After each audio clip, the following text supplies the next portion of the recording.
You are Locked On Texas Tech, your daily podcast on the Texas Tech Red Raiders. Part of the Locked On Podcast Network, your team every day.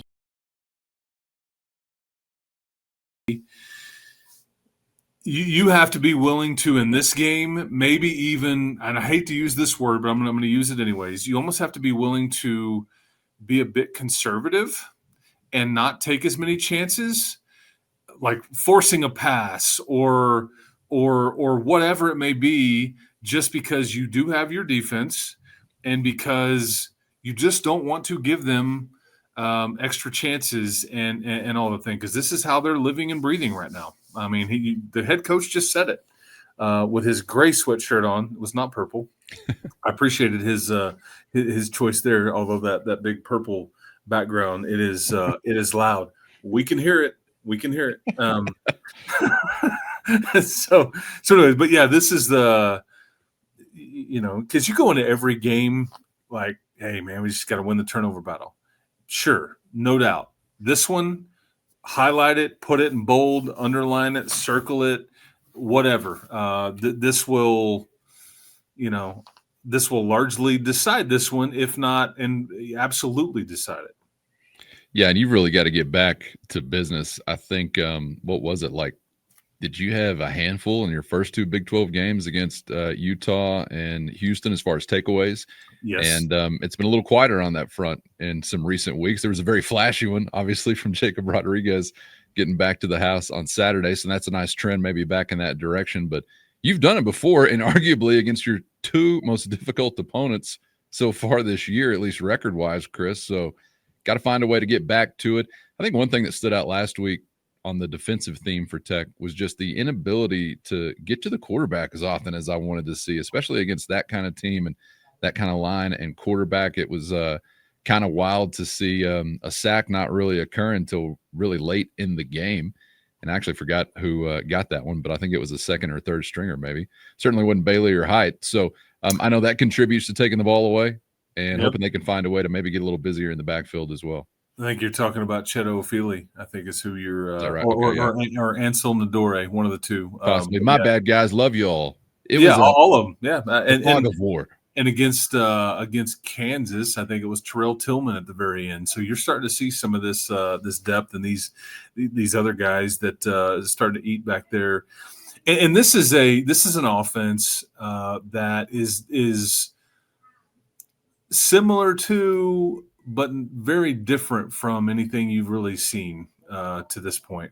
This is as close to like what Iowa State does, but it's just really, it's funny because Cole Wisniewski, he came from North Dakota State, and it's like when he met with the media yesterday, he's like, yeah, I know what their offense looks like. I saw it for 4 or 5 years.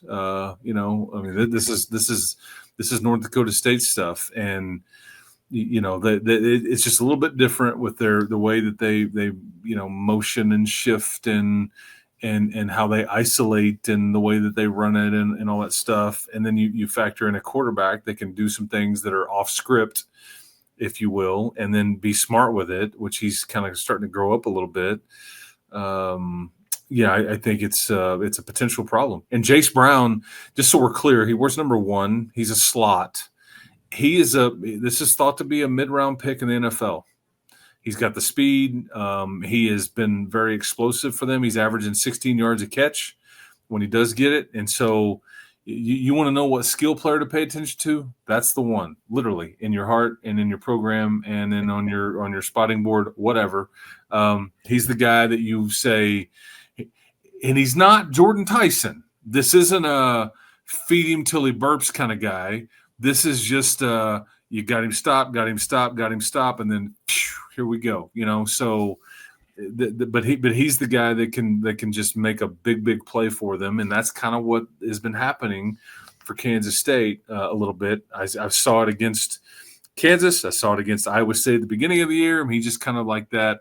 He's their Jacoby Williams, but more specialized in the wide receiver role, and then sometimes as a returner and all those things. But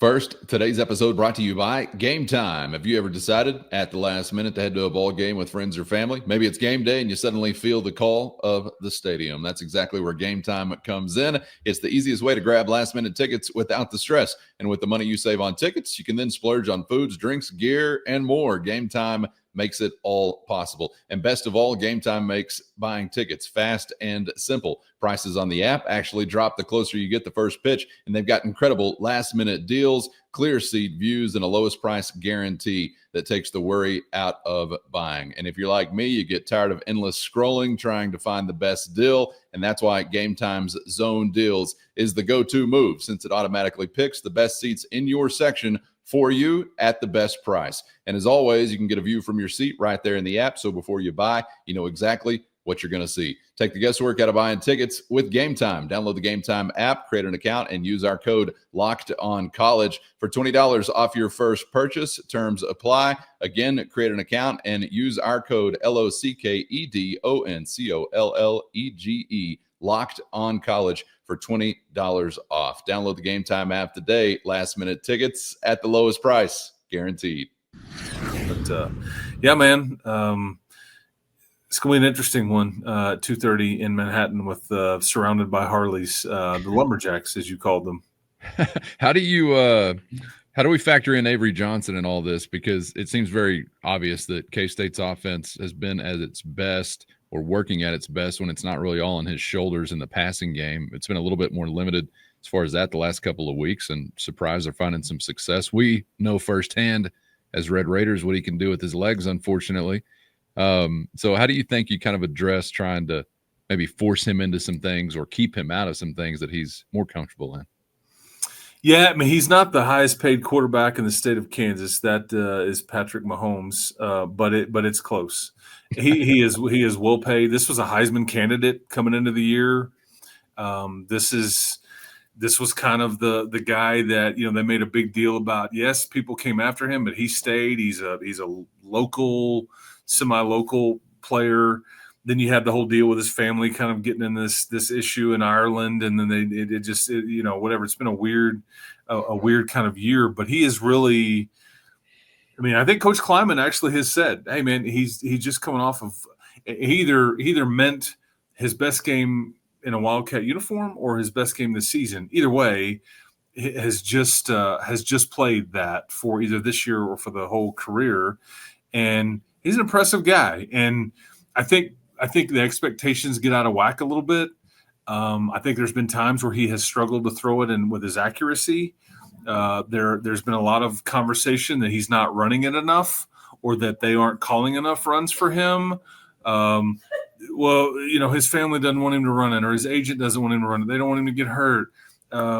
It's malpractice not to run him more. This is what he's so good at. I don't know, but as he started to run it a bit more, that's where he's really dangerous, because you've got to – when you go after him, I mean, he can just stop and throw it, and you're playing. I mean, you know, it's just it puts you in conflict. So, you know, but Joe Jackson is going to be the running back. Obviously, they've got a good group of tight ends, as they always do. They have a really talented young player that's coached by Luke Wells, and obviously Matt Wells is calling the plays here. But Jace, that's the one that maybe scares me the most, because he's the one that can kind of take the top off, and that you've kind of got it covered. And then it's just like, damn, what just happened? And then the Harleys are over there revving it up, and I'm inhaling exhaust, and it's a mess. So, I'm afraid these Harleys are going to be targeting you with as much as you're talking about them. It's like Coach McGuire talking about not wanting to single out an injury for fear of them being targeted by the opponent. The Harleys are going to be circling Big Handsome this weekend. Yeah, I think in Manhattan, if they hear this. And by the way, you're about to get a lot of Missourians worked. I know. Sorry, shorting them, Patrick Mahomes in the city of Kansas City. I never know. Like when I go to Kansas City, it's like, well, depending on what part of the city you're in, what state are you in, I don't know. I just where would you rather pay taxes in if you were Patrick Mahomes? I'm not sure which state. Yeah. I forgot Matt Wells is in the mix. Man, please. Oh, Lord. and the second down punt going. Jerron Bradley is one of their receiver rotational guys. He's been, I think, a bit dinged up. He's still playing? Yes, he is. Will Farrar, who's a former offensive lineman from you from like 5-6 years ago. He's a graduate assistant there.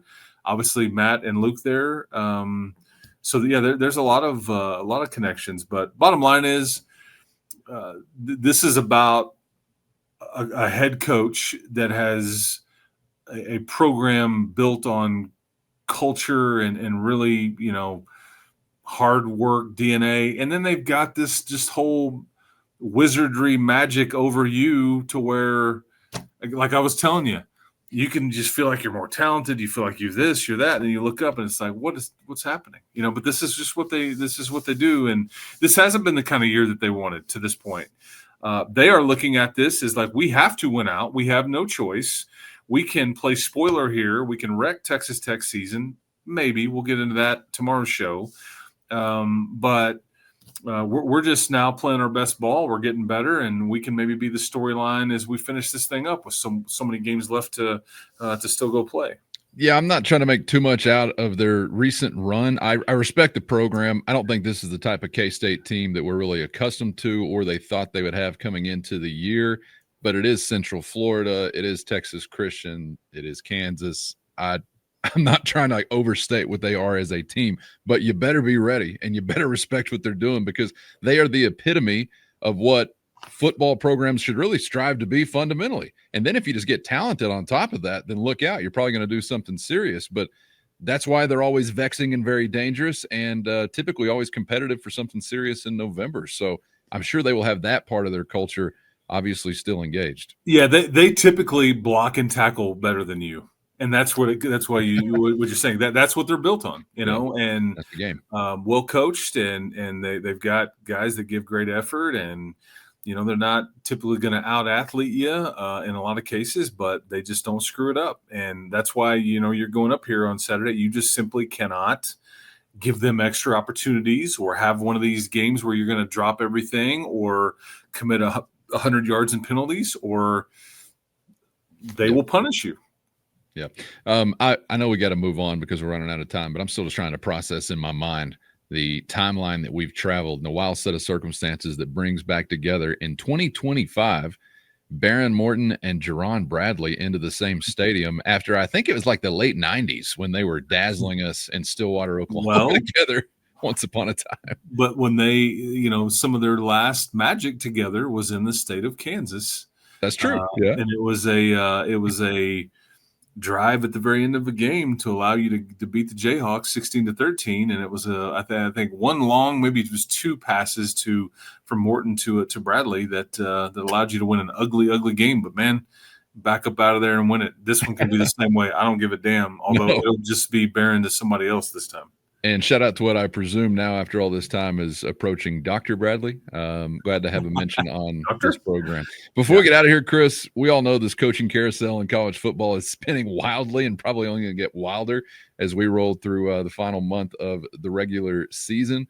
And I'm kind of curious, within the Big 12 conference, if you feel like there's anything bubbling maybe under the surface, because it kind of seems like this is a carousel that could kind of encompass all of college football or impact all of college